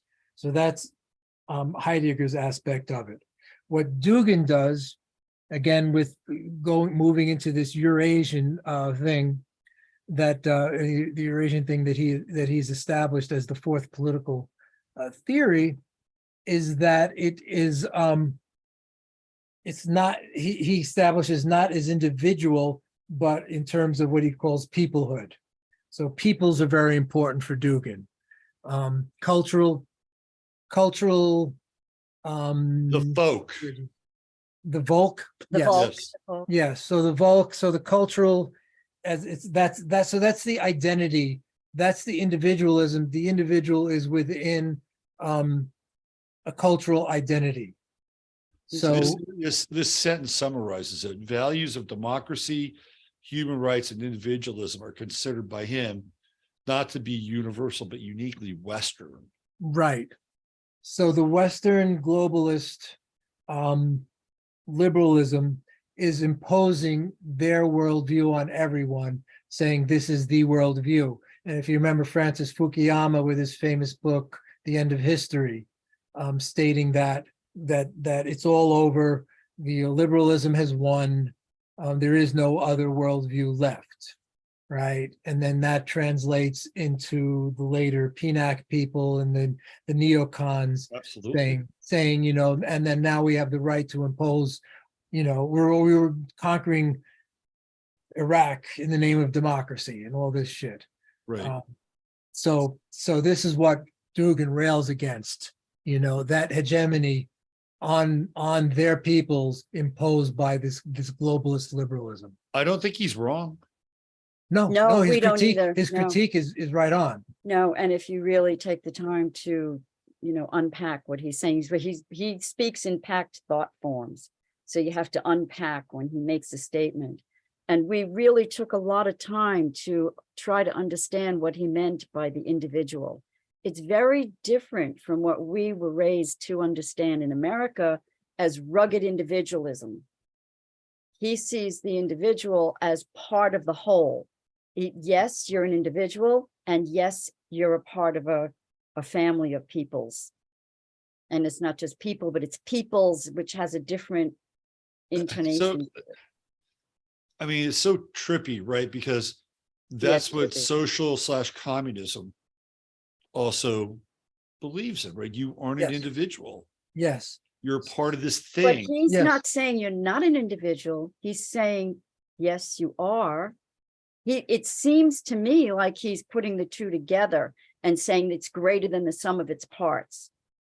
So you're an individual, and together we're a group, but we bring our individual graces and education and gifts to the group. Yeah. Go ahead. Is Finish that up. good? Yeah. So if you want, I think really good, and we can finish it. I don't know how long we've been going, but I think his concept of the fourth political theory will clarify everything that you said. Right. Because he takes certain things from communism and gets rid of others. He Right. takes things from fascism and gets rid of others. Okay, so his fourth political theory is about, so the three main ideologies of the modern era, right, are liberalism, or you want to call it globalism, communism, and fascism. And, as we've talked about before, communism, fascism were, more or less formed by the same, banking people, Right. but they were, on paper, different ideologies, but, the people's experience are generally the same. So liberalism, so liberalism has as its primary, the primary thing in liberalism is the rational individual. All right, and he's saying this is a byproduct of the French Revolution, which ended up bringing rationalism to the point of a dark religion, right? Liberalism destroys collective identity, leads to homogenization, leads to ethnocide, and you can see that with the immigration policies that are going on. Mhm. Liberalism and globalism thinks it is the universal truth, and that it has had the ultimate winner, which is why the neocons, proclaim that so this becomes the unipolar worldview, right? That there is one pole, and so his whole project and the Russian project is to stop this unipolar worldview of taking over the world, right? And its end aim is to abolish politics, right? And you think about the works of Brzezinski, of course, where he's writing about a technocracy, there's some sort of benevolent technocracy coming in to to run the world, right? And he's talking about that in the 60s and 70s. And and the epitome of that is the bot Sophia saying, "Let me run things. I can run things better than you do." Right? The ill-named bot Sophia. Mm.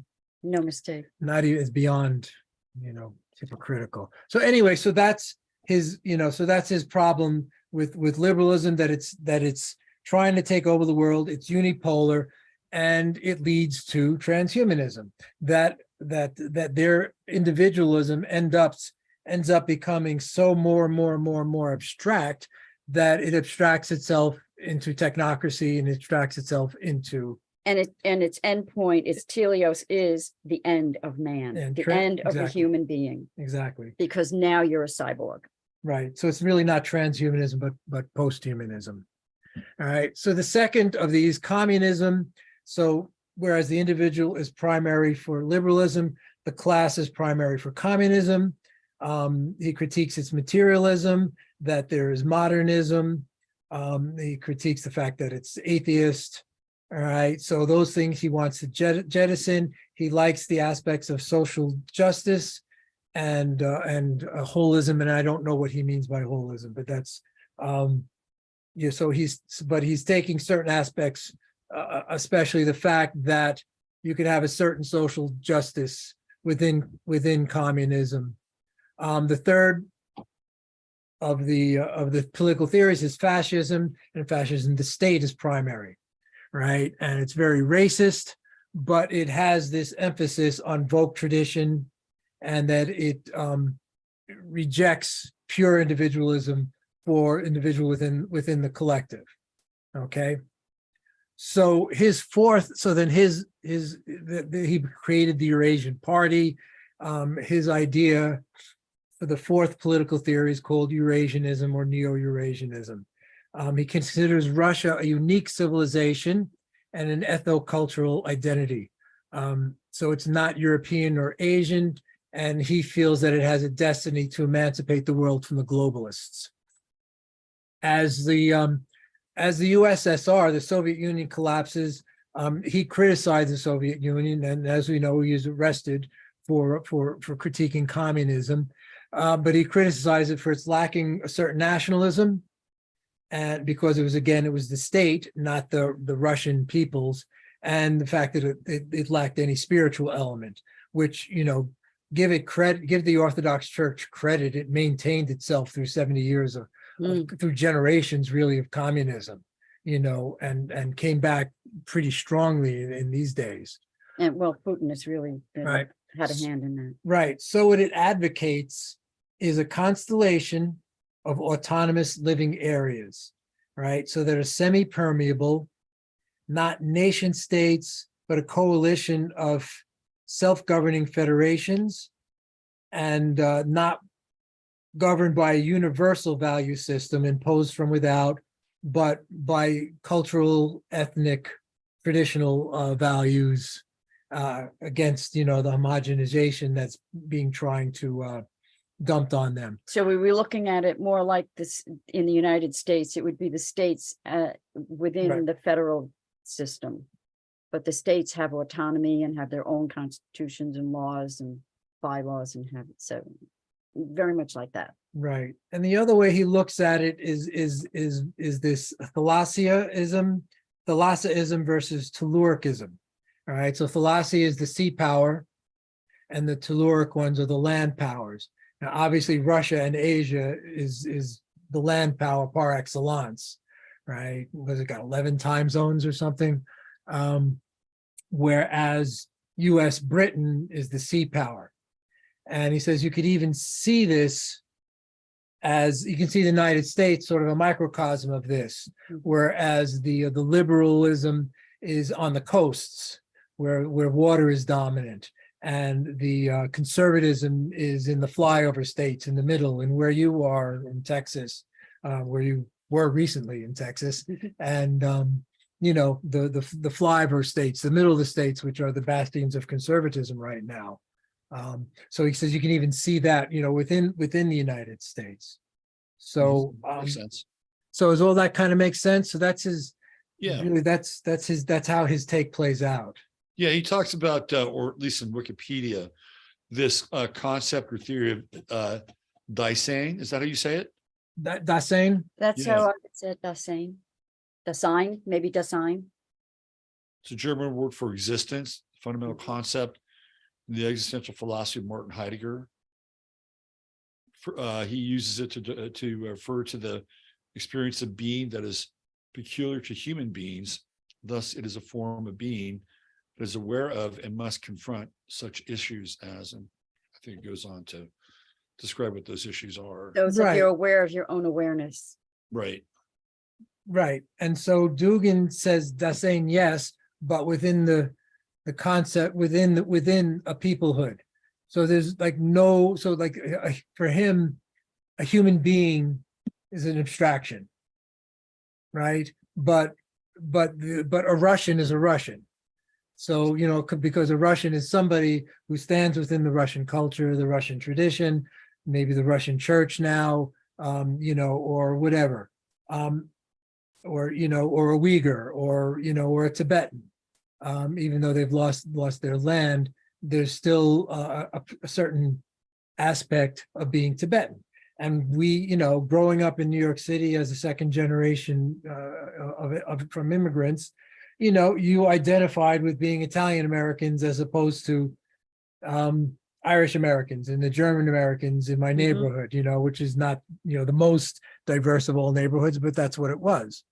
So, but you had those sort of, Identities. ethnocultural spheres within New York City Right. that more or less operated, permeably and autonomously.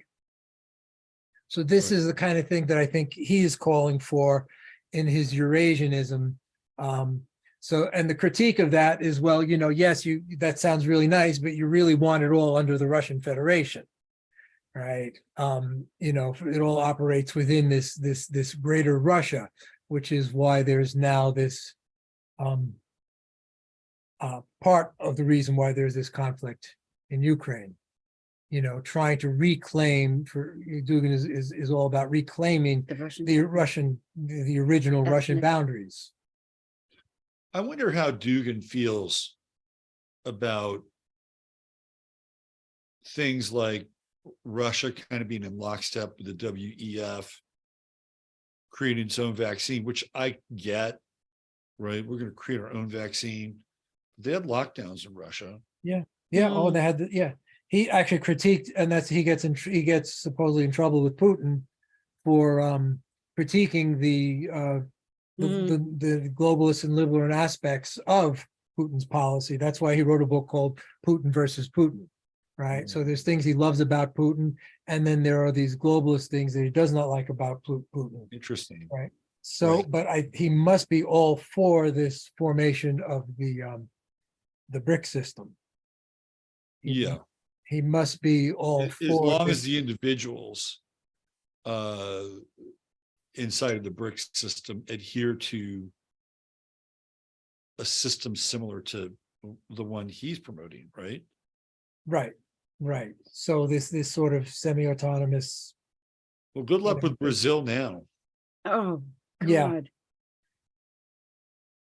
Yeah. I was like, Yeah. just- What's up with Bolsonaro these days? I haven't heard boo. Well, he was in Miami. I think Yeah, but he went into a hospital in Miami.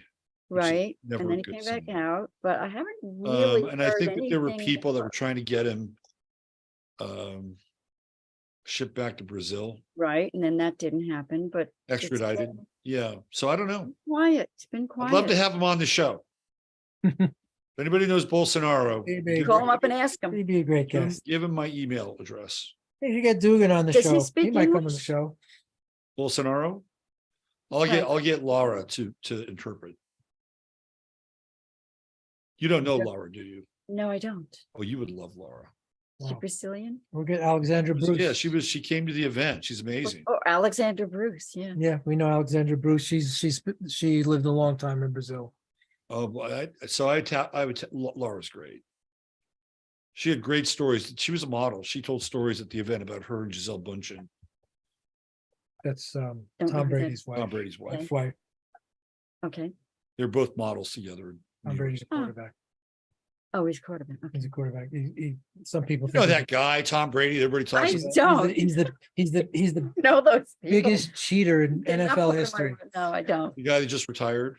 No. Well, I think I heard somewhere over there about something. Chris, Anyway, you're probably one of the He few got people, emotional. we talk sports all the time, Robert. probably one of the few people in America that don't know who Tom Brady is. That's why I love her. There's nothing wrong with that, by the way. Oh, thank you. I'm not condemning that Thank at all. you. So- No, I would wear it as a badge of honor that I don't know who Tom Brady is. You should actually. I didn't know who Alec Baldwin was. And when we lived in Massapequa, Steve and I were at Kirsch's luncheonette breakfast place. And I guess this couple walked in and everybody was aflutter. And I was like, who's that? And Steve's Alec like, well, that's Alec Baldwin and what's her name? Kim Bass. Kim Bassinger. All I right. said, well, who's that? I had no idea who he was. She was very pregnant. Not me. No, not Chris, but Kim Bassinger. Kim It was very Bassinger. yeah, it's like this great little old 19, from out of Happy 1950s. Days kind of ice cream place and Luncheonette, and breakfast. luncheonette place. in Everybody Massapequa. goes there. And we loved it. And anyway, so I guess he he brought her back. He's from Massapequa, so he brought her Right. back. Well, Steve's. All the Baldwin bros. What your what was your coach was? His father was the football coach at my high school and my gym. He was teacher. also the rifle instructor there, right? It could have been. I don't know. I He had was. friends That's in the rifle interesting. He team. was a rifle Yeah, I instructor. did have I friends. know on the that for a rifle fact. team. Alec Baldwin's father was Yeah. Oh, an NRA guy. That is All the Baldwin kids can shoot like crazy. The plot Okay. thickens. Okay, well, geez. Then Yeah, that right? adds, Isn't that weird? adds another dimension, right? Right. Yeah. And that's coming to some sort of head. His brother, Stephen, is kind of interesting. Stephen Baldwin. Yeah, I don't, I never, Alec Baldwin used to bus. I think he's a couple years younger than me. So he used to bus at a diner he used to hang out with. At. But I did and didn't know, but that was like where the diner we went to when we cut classes. and got French fries and gravy and played Dream On over and over on the jukebox. There you go. Stephen Baldwin married, do you know that guy, Umir Deodato? He did the jazz version. 2001, yeah. He married that guy's daughter, Okay. and they're still together. And he became a born again Christian. Stephen became a born again Christian. Yeah. And his daughter is married to Justin Bieber. Huh. Yeah. Well, it's kind of like the Royals, isn't A it? little Baldwin knowledge there for you. Yeah. I So, just know this because I was looking at it this week. Oh, interesting. No fun. Yeah. Okay. And some of so my- the only thing we have left really through our notes, if you want to get into it, or we can save it till next time because it's kind of rich. Maybe next time. Is this sort of this orthodox eschatology, and it actually is pretty complicated, and it might be fun to get into next time. Well, what might be interesting is to use that as a launching point and look at various ideas of eschatology. Mm-hmm. That might be interesting. Like, Yeah, kind of do a comparative survey of these kind of end time worldviews. Right. That'd be interesting. Yeah, that sounds like our kind of show, Robert. I know. That's why let's go in that direction. Yeah. It's the end of the world as you know it. Are you ready? Yeah, too bad you can't play songs on YouTube. I know. Some people are able to get away with it. They have these music shows, the reveal shows. They'll play these songs. Yeah, and they have this It's like, long how- list of copyright how do you things. get I don't know. Anyway. All right. So great show, you guys. Thank you. I Yeah, hope it- everybody you know, enjoyed it. the whole thing Um, gripped us all week, I have to say. I think I never even knew the man existed until his daughter was murdered. Mm. And when that happened, I just felt this like compassion for him and like, who is this man? And what a horrible thing. And somehow it kind of bubbled up this past week, and we're like, let's look into him. We started to listen to some interviews, and it really blossomed out. And Steve did a good job of Yeah, pretty thorough stuff. hunting down information, and there's quite a bit. Anybody who has the slightest amount of interest, go ahead and listen to the Alex Jones interview. That was fun. So let's tell people about your publishing company and everything else you do. Okay. Well, Yes, there's Logos Sophia Books, LOGOSOPHIA. So it's logosophia.com. So it's Books.com. combining the Logos and And- the Sophia all in one publishing company. We have a couple of recent books. I would say the book by Elisa E., Our Life Beyond MK Ultra, Then and Now, is doing really surprisingly well.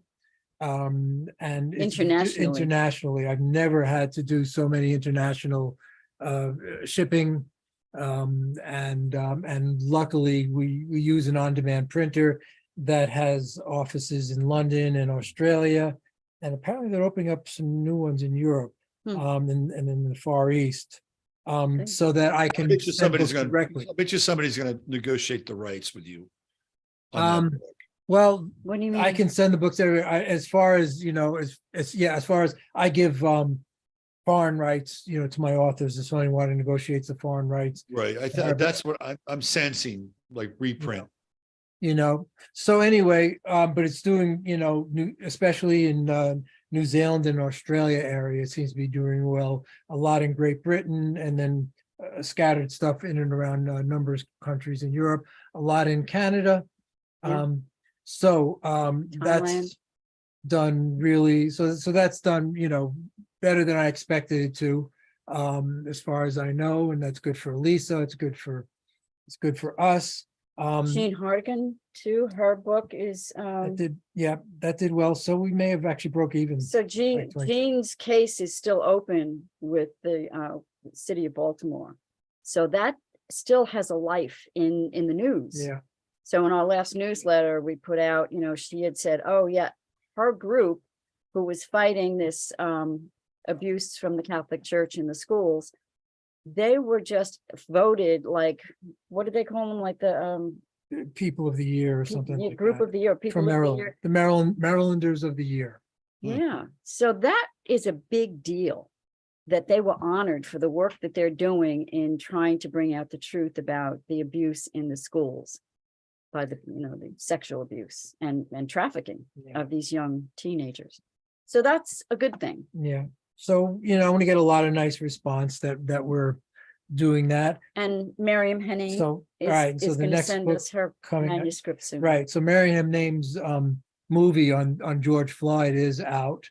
You just have to find it. I can't remember the name of it offhand. I don't have the material in front of me, but Miriam Name on her .com, I think, George Floyd movie. The timeline, George Floyd, it's called The Timeline.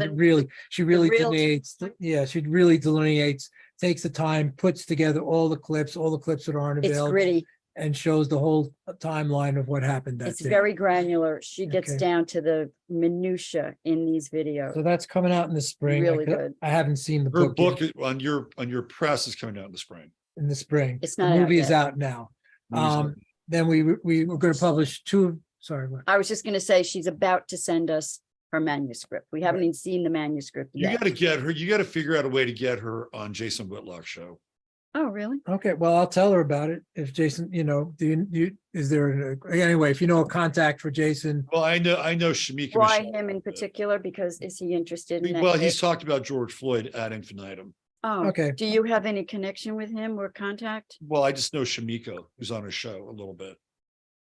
But Well- if she could get on his show and talk about that. well, if I can't find a way to contact him, I'm sure she'd be happy. She's all over the place. She was just on Mel K. She's, she does do a lot of interviews. I also want to mention quickly Shona Home. We just Right. republished or took over the publishing of her book, Medicine. Love and Spirit Love of Spirit Medicine. Love and Spirit Medicine. And sorry, Shona. And so that's that I have people are buying that, which is really nice. And then we're going to all of her spirit mushroom poetry. We're going to rework that, publish that also within the next couple of months. We were also did an interview I was with just- her. Go ahead. She interviewed us, so that should be up That'll this come month, right? this I think month or the March. beginning Friday, of March. next March. Friday. Beginning of March. It'll come out the beginning Okay. of March. Cool. Really good interview, and then. But let's just say that her channel is called The Mushrooms Apprentice. Right. right. So it's a good time now to go and search that out and to subscribe so that you'll get notices when it's Right. lovely. It's a lovely, She's she amazing. does interviews, and she also does this very lovely poetry that just is sort of like just comes through her. Yeah, she was on my show a couple of weeks Speaks it ago. She out. read some of those. It's really compelling. Yeah, Yeah. and we may see her in some central state in the fall. Well, let's hope so. That'd be great. Yep, we just reserved rooms.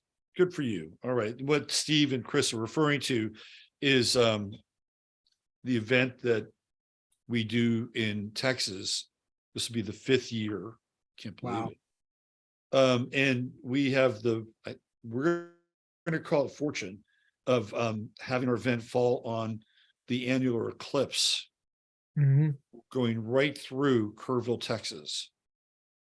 So So is that It's a- good, bad, or indifferent? we'll find out. Let's see. We'll find out. We'll take our place naked beneath the gods, right? In a metaphorical sense. In a metaphorical sense. Not in the Dionysian sense. Not in the Dionysian. No, it is Kerrville. After all, And look, I'm in sure the middle of the there's some weird stone things- circle. I'm sure there's some weird things that happen in Kerrville. I'm just not privy to them. Right. But what I think, I will bet, I haven't looked it up and I need to, that the people that run that Stonehenge are going to have an event Mhm. at that Stonehenge. How That would could they make not? sense. It's a great stone. How could they not? It is really amazingly well done. Yeah.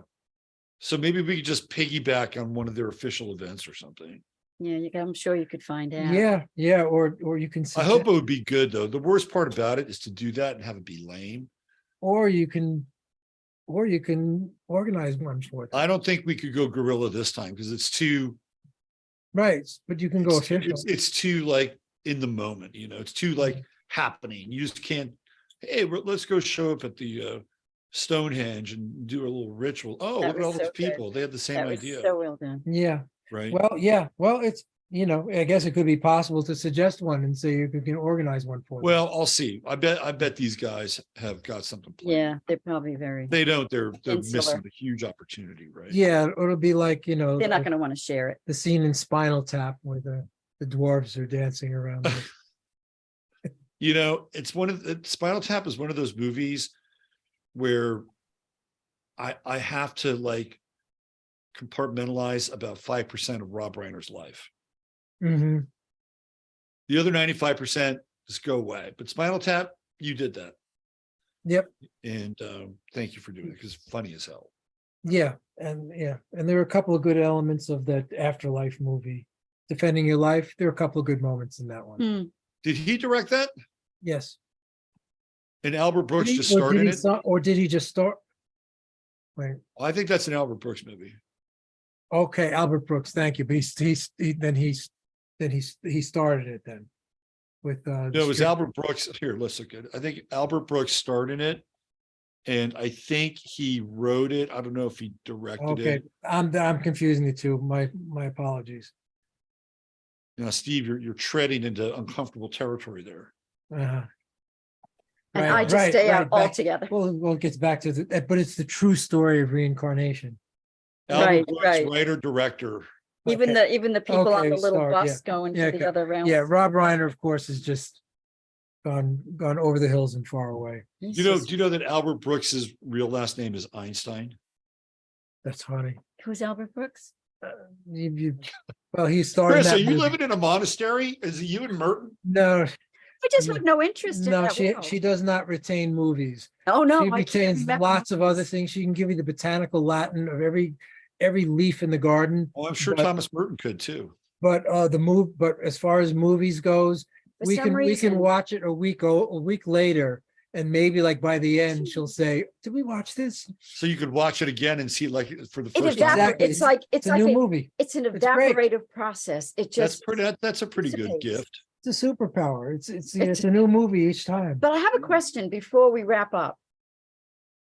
If we wanted to go back and listen and watch your astrological Dugin show, where would we look?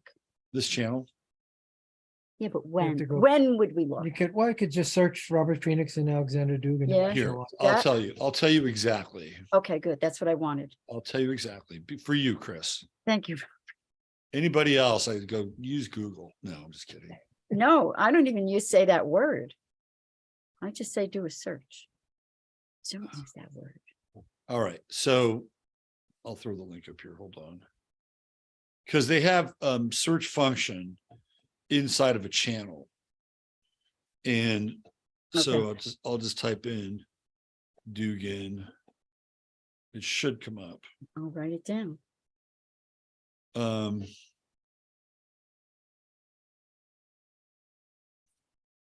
Let's see, what do we have here? A lot of stuff that came up with Dugin. Could link to it from the chat room too. So Sunday Night Astro Live, Depp, Hurd, Musk, Thompson, and Dugin. So So- Musk, So it's one of my all-star lineups. Musk and who? Depp, Hurd, Musk, Thompson. Depp. Yeah. So Depp, Hurd, Musk, and Thompson all kind of Hurd. have this weird astrological synergy. Okay, thank you. And then Dugin is a bit of the outlier, He's the last one? Yeah. Okay, thank you, Robin. but that's the show. Okay, great. And what time period was that? When did you do it? 5/1/22. Thank you. Oh, great. Well, not that long ago. Okay, I'm thinking of changing the Sunday night show. 2. I'm thinking of doing like, I know this sounds really silly and funny, but I'm thinking of doing like a Sunday night calling astrology show about relationships and love. That could be part of it, maybe. They want to do it for a while. Call-in shows are fun. Like talk about your chart, talk about relationships, talk Audience about your participation. expectations, men and women. I think it'd be interesting. Maybe I'll try it once a month, see how it goes.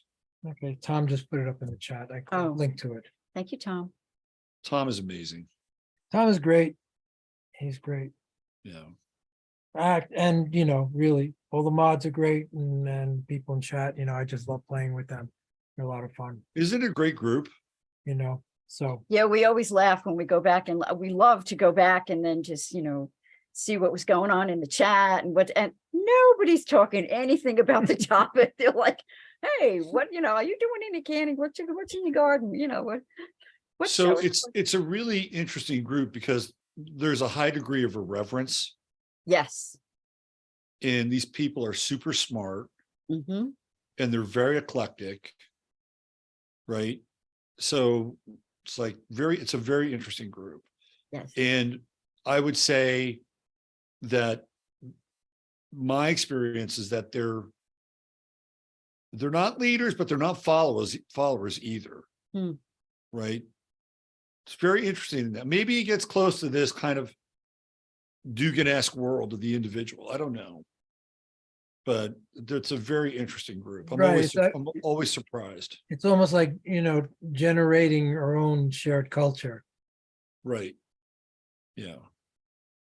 you know. Then when you meet everybody in person, it gets even better. That's the fun part. It's just terrific. That first year we went, it was electric. Very much so.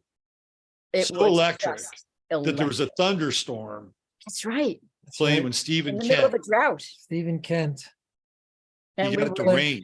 heavy drought. playing a didgeridoo designed to attract rain.